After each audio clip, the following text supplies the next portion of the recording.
Halo Sobat Syair Asmara, kita jumpa lagi untuk melanjutkan cerita sebelumnya dari kisah 1001 malam di malam ke-6 dan akan dilanjutkan kisah di malam ke-7. Sobat Syair Asmara, selamat mengikuti ceritanya. Pada malam ke-7, Dunyazad berkata kepada kakaknya, "Kak, ayo lanjutkan cerita semalam. Dengan senang hati, akan kulanjutkan jika Raja mengizinkannya," kata Ratu Syahrazad sambil menoleh ke arah Raja Syahrayar. "Ceritakanlah, aku pula ingin mendengar lanjutannya," titah Raja. Lalu Ratu Syahrazad meneruskan ceritanya. "Wahai Raja yang bijak, ketika ikan-ikan selesai melantunkan syair, gadis cantik itu membalik wajan dengan tongkatnya, dan segera menghilang ke celah dinding yang terbelah tempat ia muncul. Dinding dapur itu segera menutup kembali. Melihat hal itu, wazir berkata dalam hati, perkara ini tidak boleh disembunyikan dari Raja. Kemudian wazir menghadap Raja untuk memberitahukan hal aneh tersebut. Aku harus melihat sendiri peristiwa seperti itu, ucap Raja setelah mendengar cerita wazirnya. Raja mengutus pengawal kepada si nelayan dengan perintah agar membawakan 4 ekor ikan seperti sebelumnya. Ia memberi tempo pekerjaannya hingga 3 hari. Lalu nelayan pergi menuju danau. Beberapa lama kemudian, si nelayan datang ke istana dengan membawa 4 ekor ikan. Raja memerintahkan agar si nelayan diberi hadiah uang 400 dinar. "Wazir, panggil juru masak dan masaklah ikan-ikan ini di hadapanku," begitu perintah Raja kepada wazir. Wazir segera memerintahkan gadis juru masak untuk memasak ikan-ikan itu. Kemudian, ikan-ikan itu dimasak di hadapan Raja. Tak lama berselang, dinding istana terbelah dan muncullah sosok lelaki hitam, berbadan tinggi bagaikan raksasa. Di tangannya, tergenggam selembar daun hijau. "Wahai ikan-ikan semua, apakah kalian sudah menepati janjimu?" tanya lelaki raksasa itu dengan bahasa yang kasar dan suara menakutkan. Ikan-ikan di dalam wajan itu mengangkat kepalanya dan berkata, "Ya, kami telah menepati janji." Kemudian, semua ikan itu melantunkan syair. Selesai mendengar ikan bersyair, lelaki raksasa mendekati wajan dan membalik ikan di wajan dengan tangkai daun hingga hangus. Setelah itu, lelaki raksasa menghilang melalui tempat munculnya. Perkara ini tidak mungkin didiamkan saja. Pasti ikan-ikan ini memiliki rahasia, pikir Raja sangat penasaran. Lalu, Raja memerintahkan agar dihadirkan si nelayan ke istana. Nelayan itu pun berangkat ke istana. "Dari mana engkau mendapatkan ikan-ikan itu?" tanya Raja kepada si nelayan. "Aku mendapatkannya di sebuah danau yang terletak di antara 4 gunung di luar kota Raja," jawab si nelayan. "Berapa harikah perjalanan menuju ke sana?" Kembali Raja bertanya kepada nelayan. "Wahai Raja junjungan hamba, perjalanan ke sana hanya memerlukan waktu setengah hari."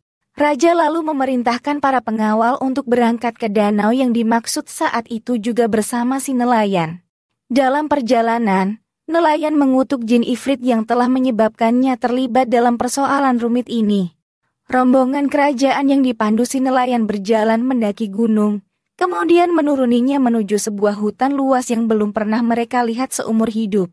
Raja dan seluruh pasukan merasa takjub tak terkira, menyaksikan danau di antara 4 gunung, dan terdapat ikan berwarna-warni. "Apakah ada di antara kalian yang pernah menyaksikan tempat ini?" tanya Raja kepada para prajurit kerajaan. Semuanya menyatakan belum pernah melihatnya. "Demi Allah, aku tidak akan memasuki kota Raja dan tidak akan duduk di singgasanaku sebelum mengetahui rahasia danau ini berikut ikan-ikannya," ujar Raja masih dalam keheranan. Raja memerintahkan semua orang untuk kembali ke tempat semula. Mereka pun mematuhinya. Setelah semuanya kembali, Raja memanggil wazir yang dikenal sebagai orang yang berpengetahuan luas dan banyak akalnya. "Aku ingin melakukan sesuatu dan hanya engkau yang boleh mengetahuinya," kata Raja kepada wazir. "Aku ingin sendirian malam ini, mencari tahu rahasia danau ini berikut ikan-ikannya. Duduklah di depan tendaku dan katakan kepada para pembesar bahwa Raja sedang sakit, dan aku menyuruhmu untuk tidak mengizinkan siapapun yang hendak menemuiku. Jangan beritahukan kepada siapapun mengenai maksudku ini." Raja meninggalkan rombongan dan melakukan perjalanan hingga pagi hari. Raja terus berjalan hingga tidak terasa hari sudah siang dan suasana terasa sangat panas. Raja beristirahat sejenak dan kembali meneruskan perjalanannya hingga malam tiba. Dari kejauhan, ia melihat benda hitam. Raja merasa gembira. Mungkin aku bisa menemukan seseorang yang dapat memberiku keterangan tentang danau dan ikan-ikan ajaibnya. Gumam Raja dalam hati. Ketika sudah dekat, ternyata benda hitam itu adalah istana yang terbuat dari batu hitam berlapis besi. Salah satu pintunya terbuka, satunya lagi tertutup. Dengan gembira, Raja mendekati pintu dan mengetuk perlahan. Tak mendengar jawaban dari dalam, Raja kembali mengetuk pintu sampai 3 kali. Namun, tetap tak ada jawaban. Lalu, ia mengetuk keempat kalinya dengan ketukan yang lebih keras. Karena tidak juga ada jawaban, Raja mengira bahwa bangunan itu kosong. Dengan memberanikan diri, Raja masuk beberapa langkah ke dalam pintu itu. Ternyata, di sana ada lorong. Wahai penghuni istana, aku adalah orang asing yang sedang mengembara. Apakah kalian memiliki sesuatu yang bisa kujadikan bekal? Namun, tidak ada jawaban. Raja mengulangi kalimatnya sampai 3 kali, tetapi tetap tidak ada jawaban. Dengan memberanikan diri, ia menapaki lorong itu hingga akhirnya sampai di ruangan tengah istana. Ia tidak menemukan seorang pun di ruangan itu, kecuali permadani, kursi, kasur, dan bantal bersulam. Di tengah ruangan, terdapat air mancur yang di atasnya ada 4 patung singa dari emas merah. Dari mulut patung singa keluar air bagaikan permata dan mutiara. Sementara, di sekeliling air mancur, burung-burung kecil terbang berputar. Di atas air mancur, terdapat jaring yang menjadi penghalang bagi burung-burung itu untuk terbang keluar istana melalui ruangan terbuka di atas air mancur. Dalam keheranannya, Raja merasa kecewa karena tidak menemukan seorang pun yang bisa memberitahukannya mengenai danau dan ikan-ikan ajaibnya. Ditambah lagi dengan 4 gunung kembar dan istana kosong itu. Kemudian, Raja duduk termenung, memikirkan segala keajaiban yang ditemuinya. Tiba-tiba, terdengar suara yang melantunkan syair duka. Ketika Raja mendengar syair duka itu, ia segera bangkit mencari asal suara. Lalu, ditemukan sebuah tirai tergantung di pintu masuk menuju ruang pertemuan. Raja menyingkap tirai. Tampaklah seorang pemuda sedang duduk di atas ranjang yang terangkat 1 hasta dari lantai. Pemuda itu sangat tampan. Dengan rasa gembira yang tak terkira, Raja memberi salam kepadanya. Pemuda itu memakai baju sutra bersulam emas. Keindahan pakaiannya tidak dapat menutupi kesedihan yang masih tersisa di wajahnya. Ia menjawab salam Raja dan berkata, "Tuan, aku mohon maaf karena tidak berdiri menyambut Tuan," kata pemuda itu setelah menjawab salam Raja. "Wahai anak muda, sudilah kiranya engkau memberitahukan rahasia danau dan ikan-ikannya yang berwarna-warni, juga tentang istana ini, serta apa sebabnya engkau menyendiri dan menangis." Mendengar pertanyaan Raja, mengalirlah air mata si pemuda itu. Ia menangis sejadi-jadinya. Hal ini membuat Raja semakin heran. Bagaimana mungkin aku tidak bersedih dan menangis, sedangkan keadaanku seperti ini? Ucap si pemuda berusaha menahan kesedihannya. Lalu pemuda tampan itu meraih pakaiannya dan menyingkapnya. Ternyata, bagian bawah tubuhnya, dari pusar hingga kaki, adalah batu. Sedangkan separuh bagian atasnya adalah tubuh manusia. Pemuda itu kemudian bercerita, "Ketahuilah wahai Tuan, sesungguhnya ikan-ikan itu memiliki keanehan, yang jika dituliskan dengan jarum di sudut mata, akan membuat penasaran untuk dibaca, dan menjadi teladan berharga bagi orang yang bisa mengambil pelajaran darinya. Tuan, dahulu orang tuaku adalah raja di negeri ini. Namanya terkenal sebagai Raja Mahmud dari Kepulauan Hitam. Ia pemilik 4 gunung itu dan wafat setelah berkuasa selama 70 tahun. Sepeninggal ayah, aku menggantikannya sebagai raja dan menikahi putri pamanku. Aku sangat mencintai permaisuri. Demikianlah, kami hidup bersama selama 5 tahun. Suatu hari, istriku pergi ke kamar mandi, dan aku memerintahkan juru masak untuk mempersiapkan makan malam yang mewah untuknya. Lalu, aku masuk ke kamar pribadi untuk beristirahat, seraya memerintahkan 2 orang pelayan perempuan agar menemani aku. Aku berbaring dan mereka duduk di dekat kepala dan kakiku. Namun tidak dapat tidur karena memikirkan istriku yang belum juga keluar dari kamar mandi. Aku berbaring dengan mata tertutup, sedang dua pelayan perempuan itu menemani aku. Hai Mas Udah, sungguh kasihan raja kita ini, karena memiliki istri yang mengkhianatinya, kata pelayan perempuan yang berada di dekat kepalaku, kepada pelayan perempuan satunya yang bernama Mas Udah. Apa yang bisa kita katakan?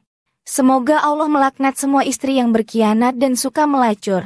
Sungguh tidak pantas bagi seorang raja seperti tuan kita, memiliki istri seperti anjing yang setiap malam selalu pergi berzina. Apakah tuan kita tidak menyadari bahwa permaisuri tidak pernah mendampinginya setiap malam? Tanya Mas Udah ke pelayan lainnya. Sungguh kasihan. Semoga Allah menyiksa permaisuri yang jahat itu. Ia selalu memasukkan sesuatu ke dalam minuman Baginda menjelang tidur.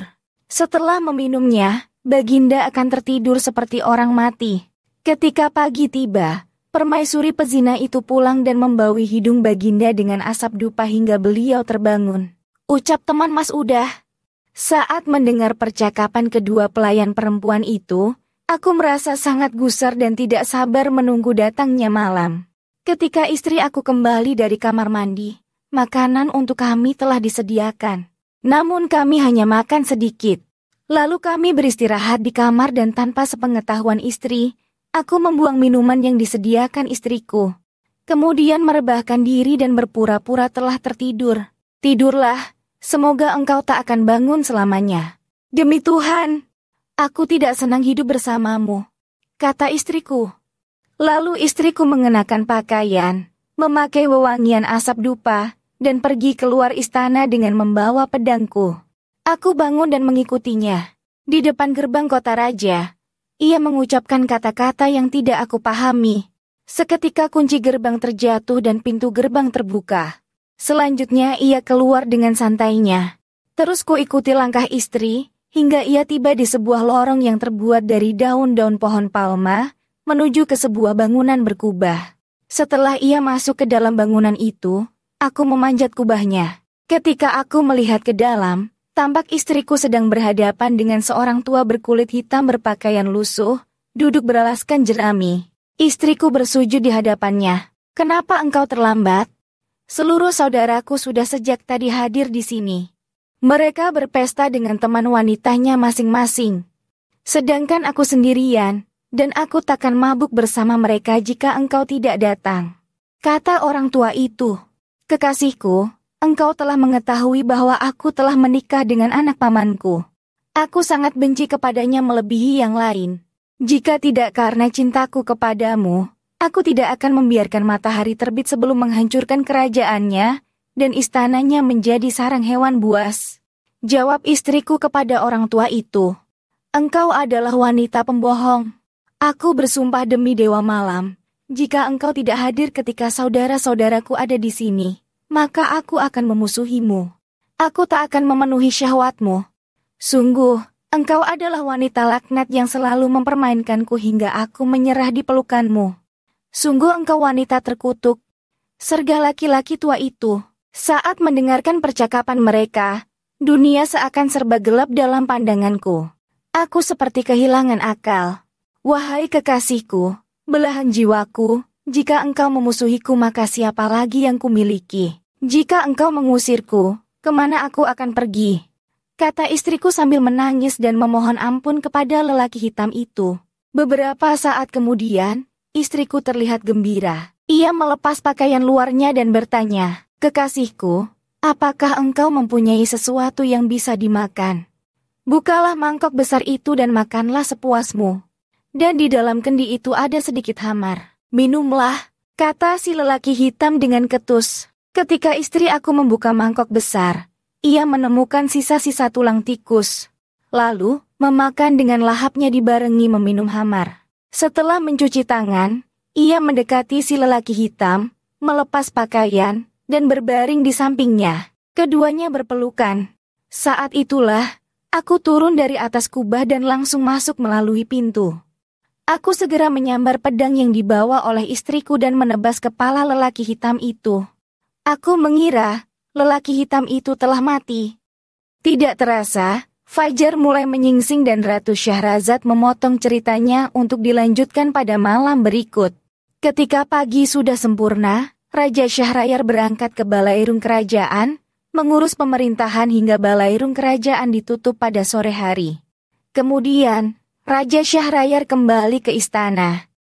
Nah, Sobat Syair Asmara, karena hari sudah pagi, maka kita harus menunggu malam hari, agar bisa mendengarkan lanjutan kisahnya. Di video selanjutnya, Ratu Syahrazad akan bercerita kisah malam ke-8 dari kisah 1001 Malam. Terima kasih telah menonton. Sampai jumpa.